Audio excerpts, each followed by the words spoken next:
ইলাহা ইল্লাল্লাহ লা ইলাহা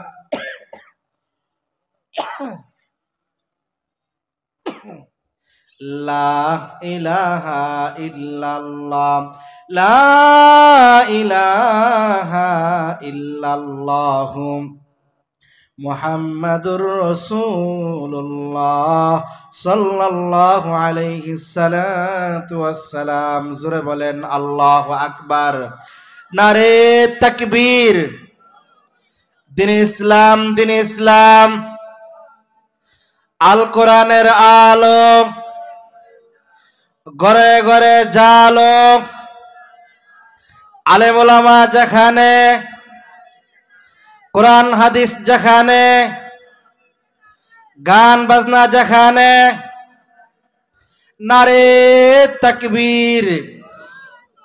ভাইরা আমার, হযরত আলী কাররামাল্লাহ ডাক দিয়া বলে, ও ভাই, আমি আমার মালিকের সামনে গিয়ে দাঁড়াবো, এই জন্য চিন্তায় টেনশনে আমার চেহারা মলিন হয়ে গেছে, আমার চক্ষু লাল হয়ে গেছে।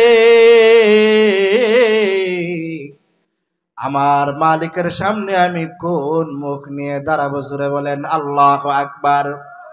হযরত আলী কাররামাল্লাহকে জিজ্ঞাসা করা হয়, ওগো আলী, আপনি যে আপনার মালিকের সামনে দাঁড়াইবেন, আপনি কি আপনার মালিককে দেখেননি? হযরত আলী কাররামাল্লাহ জবাব দেয়, আমি এমন মালিকের গোলামি করি না, আমি এমন রবের গোলামি করি না, আমি এমন রবের গোলামি করি না যে মালিককে আমি আলী দেখি না। জোরে বলেন সুবহানাল্লাহ।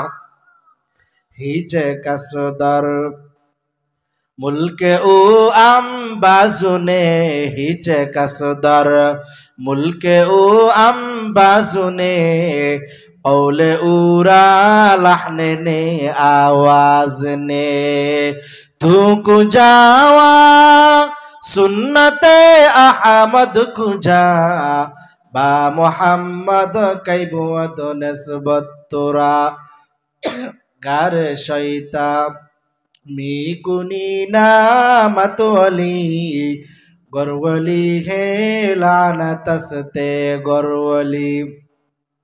ভাইয়েরা আমার, হযরত আলী কাররামাল্লাহ বলে, আমি এমন রবের গোলামি করি না যেই রবকে আমি আলী দেখি না। তার মানে সাহাবায়ে কেরাম যখন নামাজের মধ্যে দাঁড়াইতেন, তখন সাহাবায়ে কেরাম কেমন কেমন জানে আল্লাহ তাআলাকে দেখতেন। মিশকাত শরীফের প্রথম হাদিস, হাদিসের নাম হলো হাদিসে জিবরাইল। মিশকাত শরীফের হাদিসের মধ্যে আল্লাহর পয়গম্বরের সামনে জিবরাইল আলাইহিস সালাতু ওয়াস সালাম আসে, আসিয়া ডাক দিয়া বলে, ক্বালা ফাখবিরনি আনিল ইহসান, ওগো পয়গম্বর, ইহসান সম্পর্কে আপনি আমাকে একটু খবর দেন। পয়গম্বর ডাক দিয়া বলে,